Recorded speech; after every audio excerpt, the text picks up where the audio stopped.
મગર નીકળ્યો તો નારામ અવર જવર થઈ રહી છે. આ પાંચેવ ગામના છોકરાઓ અહીંયાથી કર્મચારીઓ નોકરીથી છૂટીને જાય છે. અચાનક આવા જાનવરો નીકળી ગયા, તમને જાણ થતાં જ ઘટના સ્થળ પર દોડી આવે છે. શું કહેશો?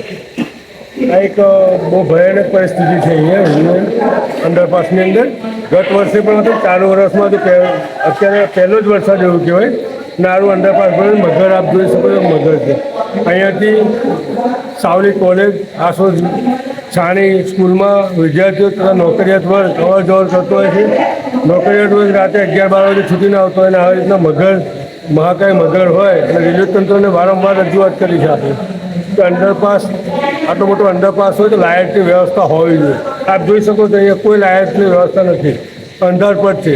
રેલવે તંત્ર દ્વારા આંખ આડા કામ કરી રહ્યા છે અને અત્યારે અવર જવર કરતા રાહદારીઓ અને વિદ્યાર્થીઓ અને નોકરિયાત વર્ગને મોટી મુશ્કેલી ઊભી થઈ છે. કેટલી વાર વારંવાર રજૂઆત કરવામાં આવી હતી?